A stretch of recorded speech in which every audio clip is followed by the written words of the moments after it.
Jangan lupa like, komen, dan subscribe channel YouTube TVRI Bengkulu, serta nyalakan lonceng notifikasinya.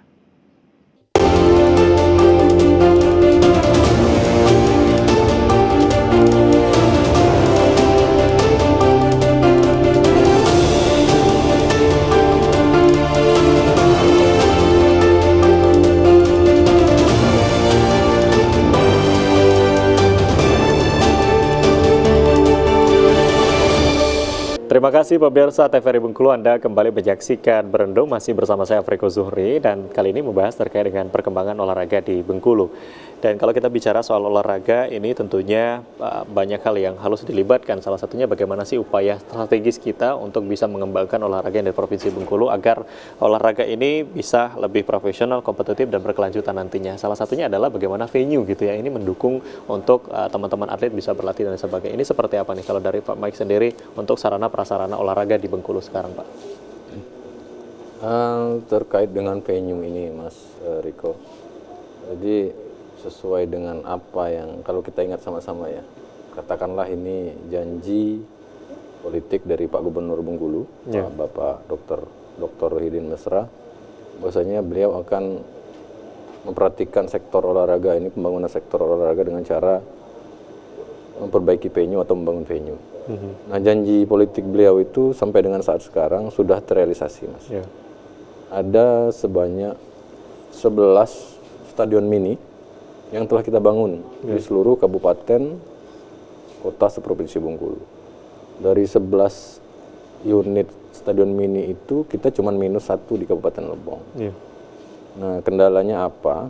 Itu terkait dengan ini, untuk pembangunan stadion mini ini kan kita perlu lahan yang memang luas ya. Standar untuk membangun sepak bola tentu ukuran lapangan, kemudian ada untuk pembuatan tribun. Nah, hal-hal seperti ini yang menjadi syarat penting ini kadang-kadang kawan-kawan di kabupaten belum bisa menyediakan. Karena memang kita minta status lahannya memang betul-betul clear dan clean.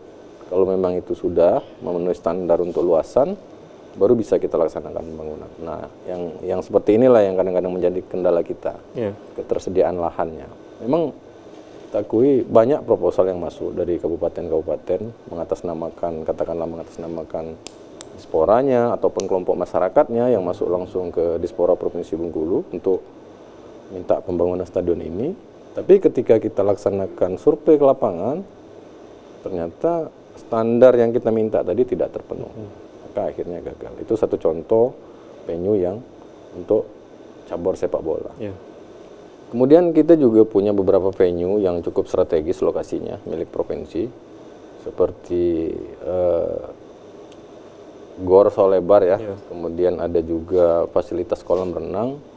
Secara berangsur dan secara bertahap venue-venue tersebut beberapa tahun belakang sudah mulai kita rehab.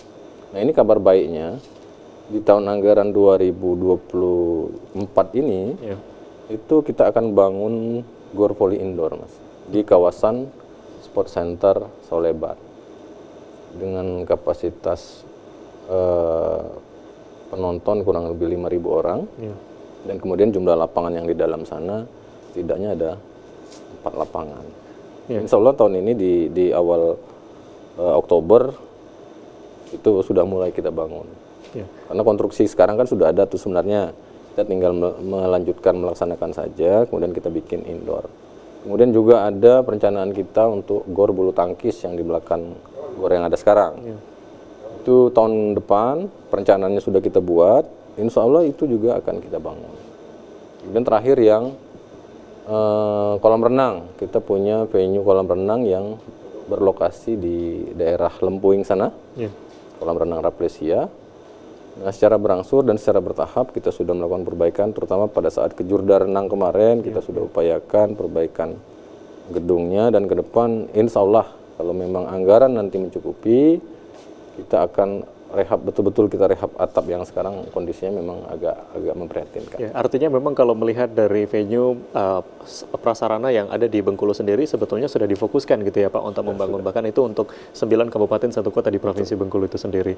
Nah kalau dari Mas Septian sendiri seperti apa nih Mas untuk fokus gitu ya dari teman-teman atlet gitu ya untuk berlatih dan lain sebagainya, sebetulnya menjadi tantangan saat ini bagi para atlet kita di Bengkulu ini apa sih Mas?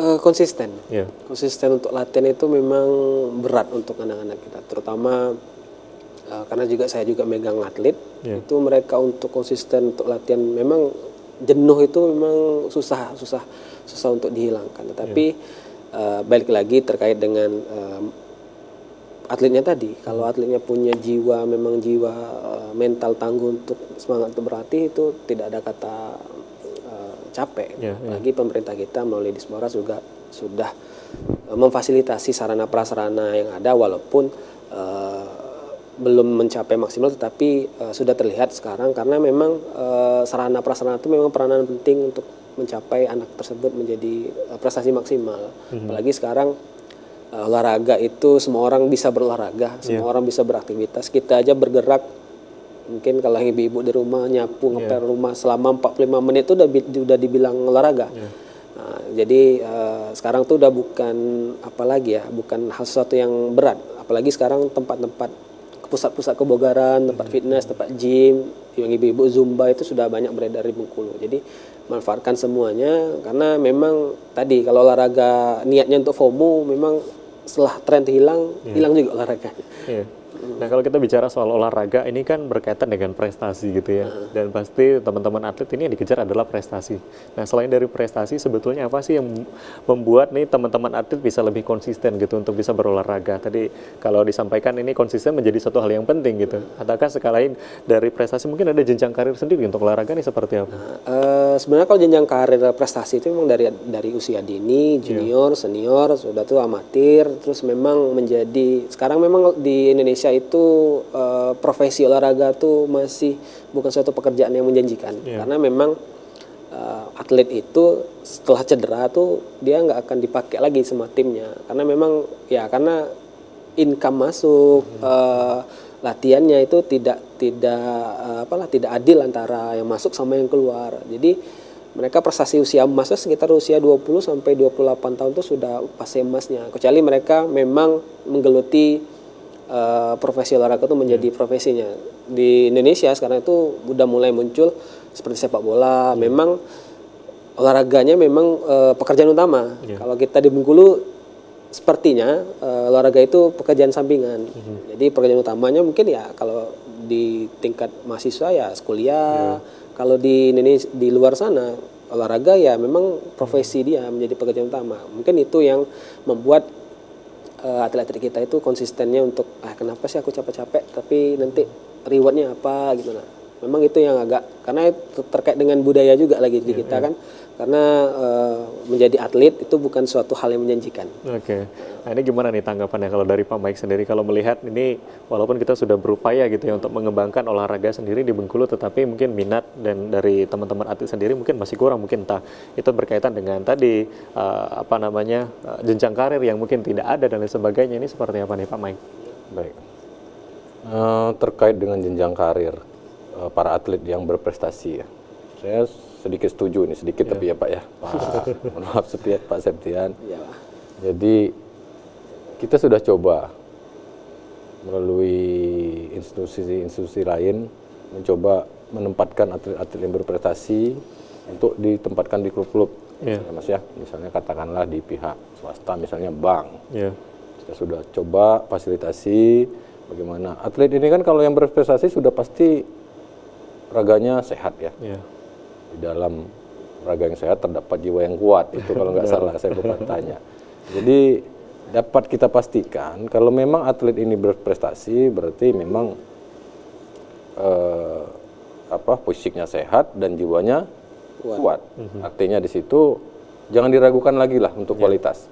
Nah itu. Cuman juga kita harus menyadari bahwa memang untuk sektor pekerjaan jangankan para atlet nih, yang berprestasi di dunia lain seperti yang lolos akademik dengan nilai yang tinggi, kami akui untuk Provinsi Bengkulu memang masih sangat terbatas. Namun saya ingin coba sampaikan begini, Pak Gubernur juga konsen dengan atlet yang berprestasi, buktinya dengan memberikan reward. Memang reward itu kalau dibandingkan nilai ekonomisnya tidak seberapa, tapi paling tidak menjadi stimulan lah untuk kawan-kawan agar lebih berprestasi lagi. Nah, harapan kami ke depan, prestasi olahraga ini jangan hanya terfokus di Bengkulu saja. Kami sangat berharap atlet-atlet kita yang sudah kita lahirkan dan mereka berprestasi di tingkat nasional mewakili Provinsi Bengkulu, kami juga sangat berharap mereka bisa bersaing di level-level internasional. Jadi jangan hanya sebatas PON, kita minta mereka lebih berprestasi lagi. Kalau memang mereka sudah sampai ke jenjang yang lebih tinggi mewakili Indonesia di level internasional, saya yakin seperti yang kita lihat ya, karir-karir para atlet itu akan terbentuk bagus dengan sendirinya. Oke, baik, kita akan break terlebih dahulu, nanti kita lanjutkan kembali. Ya, pemirsa TVRI Bengkulu, jangan kemana-mana, kami akan segera kembali, tetap di Berendo.